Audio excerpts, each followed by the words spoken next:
What's going on, everybody? Welcome back to the channel. Today we're taking a look at my top 10 favourite horror films from the 1990s.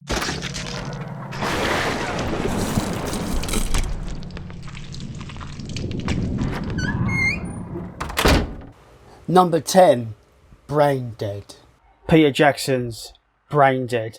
Back when he was very experimental with his filmmaking, very indie filmmaker before his massive, Lord of the Rings explosion. Brain Dead is one of the top tier experiences when it concerns splatterploitation, a subgenre of horror that's all about the gore, the guts, and the absolute splatter. Brain Dead is just one of those just insanely over-the-top ridiculous movies that I absolutely adore. It is gross, it is disgusting, there is blood everywhere, there is entrails everywhere, and you get to see a guy kill a bunch of zombies with a fucking lawnmower. It's awesome. Brain Dead is definitely one for the gorehounds, and it's one that I kind of love. So yeah, go and check out Brain Dead. Number 9, Lake Placid.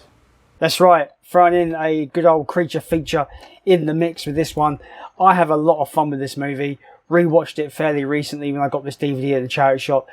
It's just such a fun creature feature, loads of fun, doesn't want to take itself too seriously.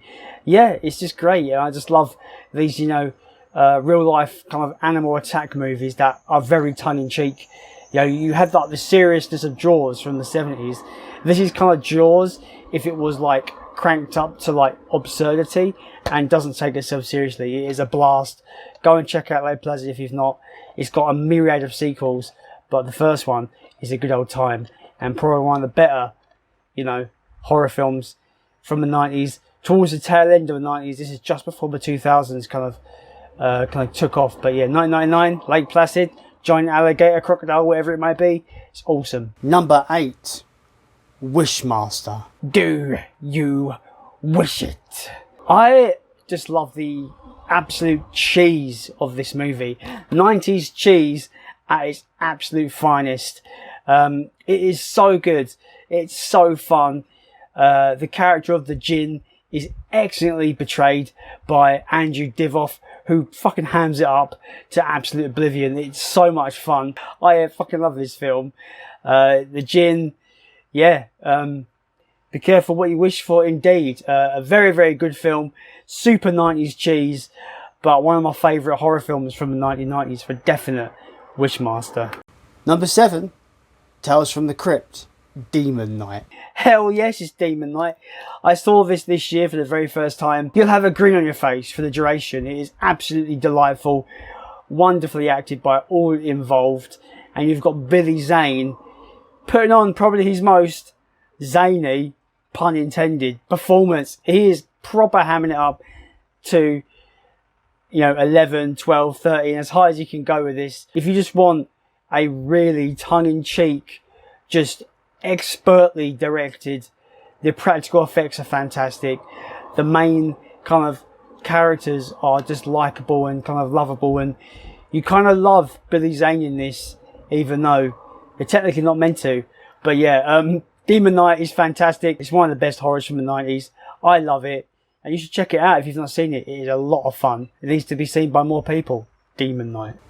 Number 6, Cube. I saw this when I was very young, maybe about, 10, 11, something like that.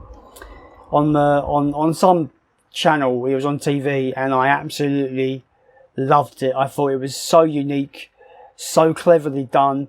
All the characters are just all very good. Such good acting. It's good acting, but they're kind of fresh. They're kind of amateur in a way. And it's like, they're so good. I'm surprised I've not seen them in more stuff. This film is so well done. The concept is so unique for the time. Obviously, Saw kind of took their idea and kind of ran with it. It's about these captives. They've all got something in common, but they don't know what that is yet. And they're stuck in this cube, kind of giant cube prison, where each room either could be trapped or not, and they've got to figure their way to the exit, but the cube is constantly like revolving, so every time it revolves, all the rooms are in different places, and they've got to figure out how to get out. It's so good. It's one of those death game movies that is like one of the best because it's one of the originals, and it's so good. Yeah, I fucking love this movie. It's so good, and all the characters are great. Really is great, and the kills are brutal. One thing that happens to this guy is fucking nasty in this movie, but it's just so well done. I can't express how much I love this film. It's so good. If you like Saw, I think you should check this out if you've not seen it, because Saw got a lot of its ideas from this. I think, I could be incorrect, it might not be the case, but there is definitely similarities with this and Saw. I think this is the superior movie in terms of just a concept, in terms of executing the concept so well. And I think you'll have a blast of it. It's really good. I like all the characters. Yeah, it's just a great old 90s movie that I think a lot of people can get a lot from. That's Cube. Number 5, Event Horizon. I would probably argue Paul W.S. Anderson's best movie. Of course, he'd done the Resident Evil films and he'd done the 1995 Mortal Kombat movie. This film is probably his best movie in my opinion, and that is Event Horizon. It's pretty much Hellraiser in space. It is dark, dreary, bleak, and you're going to love every fucking moment.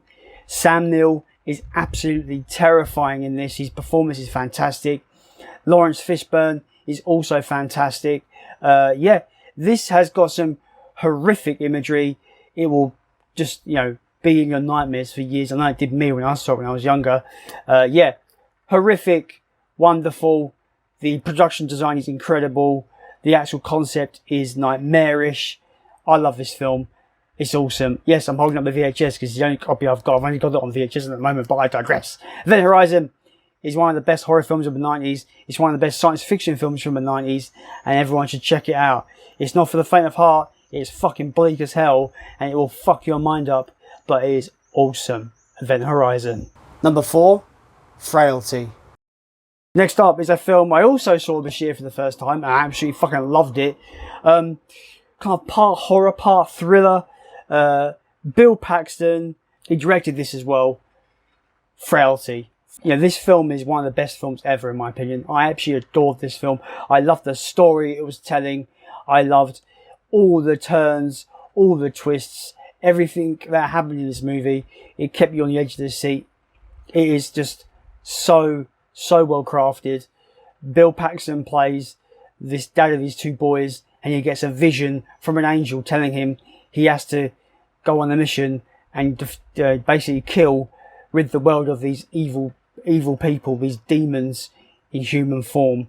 And basically he convinces his 2 boys to carry out this mission for him, but one boy is not too sure that it's true and whether he was just hallucinating it or something.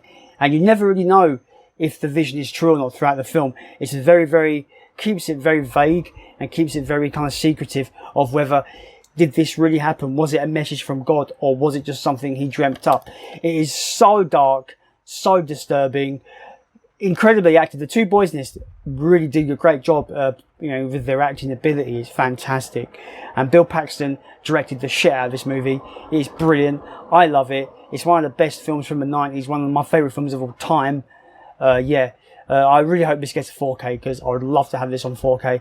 I just got the DVD from now because I thought the DVD is quite nice, and it doesn't look too bad picture-wise, but as a movie, this is one of the best thriller horror stories ever told, and I absolutely fucking love it. That's Frailty. Number 3, Candyman. Candyman. This is definitely a film that really gets under my skin even to this day. I've really got to build up courage to rewatch this every time because this really does fuck me up. Maybe it's because I watched it so young and it really messed me up when I watched it back in the day. But yeah, I adore this film even though it takes me a while to build up the courage to watch it, because it does. It's got this weird kind of atmosphere where it really knows how to get under your skin. And the character of Candyman is one just fucking terrifyingly horrific and also sad and tragic at the same time. I love this film. It's so good. You just go on this journey of this journalist Helen trying to get to the bottom of this Candyman urban legend, and in doing so you witness her downfall, her spiral into absolute madness. Is what she's seeing real, or is it all just the flurry of how urban legends can get under your skin and mess you up a little bit. You know, it's that good. It's so good. Tony Todd is iconic, and I mean iconic with its original definition as Candyman. He is so good in this. I fucking love this movie. Be my victim. So good. I love it. Candyman, one of the scariest films in my collection. I'm not just saying that. This really does unsettle me. As a 36-year-old man, this still gives me chills. It still gets me, you know, in this, not scared per se, but it does really creep me out in that unsettling way. But yeah, Candyman is fucking awesome, and it deserves to be on the best horror films of the 1990s list. So yeah, that's Candyman. Number 2, Scream. This was going to be my number 1, but 1 and 2, I kind of weighed them. How much do I love these movies?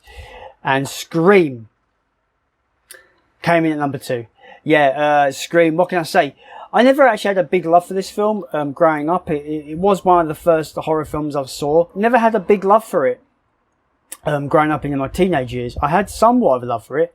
I liked it. I didn't hate it or anything like that, but I didn't love it as much as my peers did in school and that, you know, especially with Scary Movie, the parody of this came out. Scream got a lot more kind of eyeballs on it because of that parody. I saw this for its anniversary in the cinema last year, and it really gave me a newly found appreciation for this film.